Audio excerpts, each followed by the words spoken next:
What's poppin' YouTube? It's your boy Steals Forever, and I'm back back in the building. That's right, your boy Steals Forever is back in the building, hitting you guys for a quick video. You already know what it's about. E3 2013. Your boy is still crunk as hell, man. I just got finished watching EA's press conference, and I must say, I am impressed. I'm not gonna lie. Walking in, I didn't really expect too much from the EA, but they showed up today, did a very, very nice job. Not gonna say they did a phenomenal, excellent job, but they did a great job of just showing up and showing their presentation. First of all, they announced Battlefront is being made by DICE. I guess it's coming out sometime next year, but that is huge news. For all those that don't know, I'm a huge DICE supporter. Love what they do with multiplayer, and just for them to actually be doing Battlefront is just freaking amazing, awesome. So definitely kudos to that, because that's huge news for me. They also showed what else did they show? I'm trying to think. I'm so hyped right now. A bigger shocker that came to me, they showed Plants vs. Zombies. I'm not gonna lie, that game looks fun as hell. I was just sitting there bugging out, laughing at the flowers and stuff, just shooting and, you know, fighting, whatever you want to call what they was doing. It just looked funny as hell to me. The dancing zombie came out. Looks very, very interesting. Wouldn't say I would get day one. I'm just hoping that it's not a full price title at launch, like $60. If it can come in around maybe an arcade or something around about $30, definitely pick that up. Interested in seeing more gameplay. Want to see what the multiplayer on that thing is like, because I'm telling you guys, if you haven't seen it, go check the trailer out. Definitely don't expect nothing serious, but if you go into it open-minded, the shit looks funny, yo, and it looks very fun. So that was definitely a good one right there. They also showed EA Sports jumped in, the return of NBA Live. I know a lot of my friends that are really big sports head, or, you know, that's phenomenal news for them, because they've been begging to bring Live back. So I guess EA has been listening.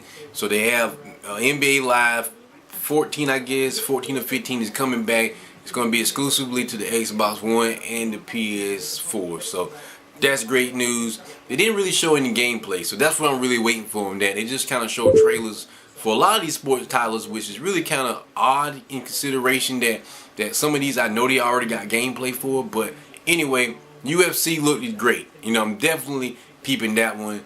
Don't know if I'm gonna buy it yet, but it looked awesome. It looked better than UFC 3. I think that was the last one that THQ had. It looked better than that.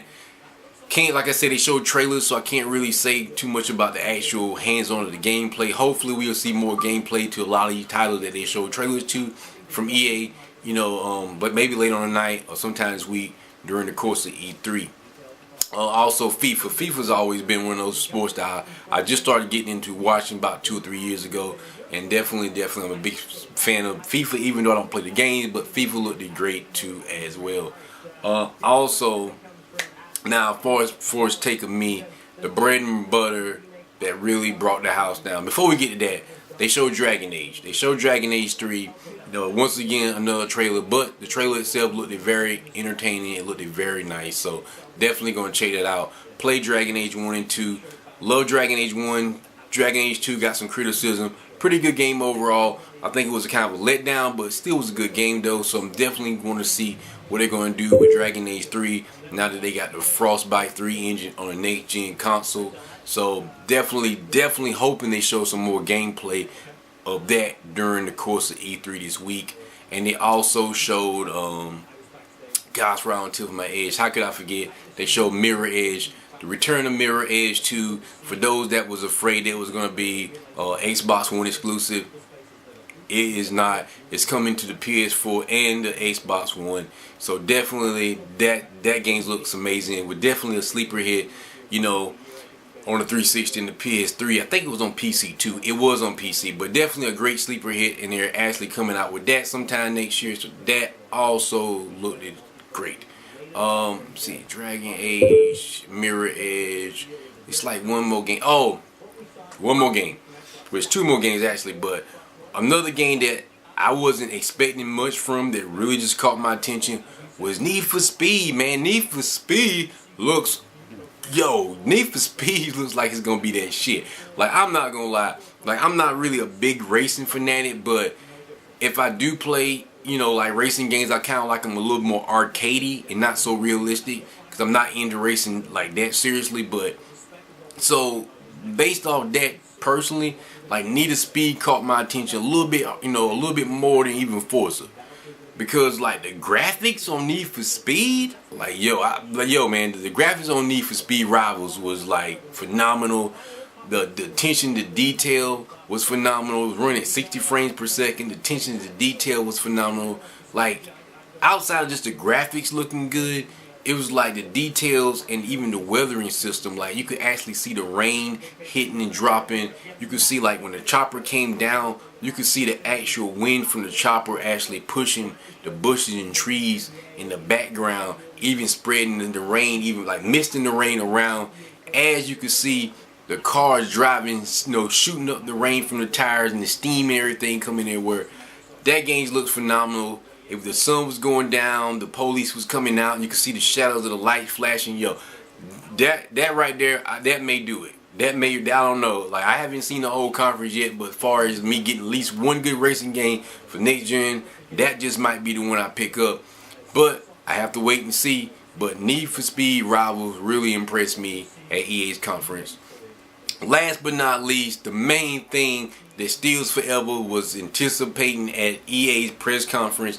The real reason why I could not miss it was Battlefield 4. And let me just tell you, Battlefield 4 looked amazing. I know we've seen the single player campaign, we've seen photos of it, we've seen Alphabet photos of it yesterday, but nothing could prepare you for what they showed you multiplayer wise. And that 3 or 4, look, if you don't believe me, man, go on YouTube. I think YouTube is up by now because E3 has shut YouTube down. But basically, it should be up sometime later on this night where you can watch it. Like, the attention to detail in Battlefield 4 was just amazing, man. Like, just the scope of the maps. Like, for those that play Battlefield 3, know that the maps are huge, but these maps looked even huger. But the attention to detail of making the map seem like they was huge, but it wasn't just too open. They went down the Park Lane driveway, shot like underneath the road where there was a tank. So they shot the pillar out and it dropped the tank down. They go up in a skyscraper, not just a 2 or 3 floor building and get on the roof. You can do that crap in Battlefield 3. This was a skyscraper, people. They went up so high that you could see the whole city in the background. The helicopter and the rockets brought the whole skyscraper down. They parachute down. As soon as they hit the ground, turn back, the whole skyscraper fall into the ground. 60 frames per second. Great graphics.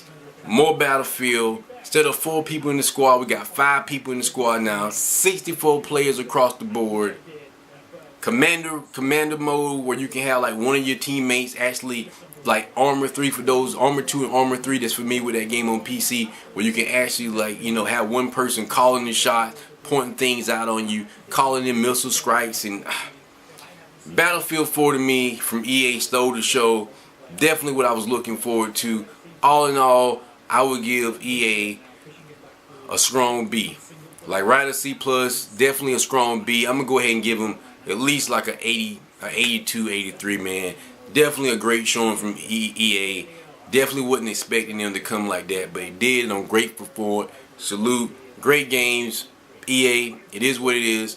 Like always, you guys let me know in the comment section below what you guys thought about EA's conference. Was you feeling it? Was you not feeling it? It's all a matter of opinions. We all here to discuss opinions. So make sure you hit the like button, hit the subscribe, man. It's E3 2013. If you haven't had the privilege of watching these conferences because you've been at work, do yourself a favor, man. Go back and watch these, because so far Microsoft and EA has not disappointed.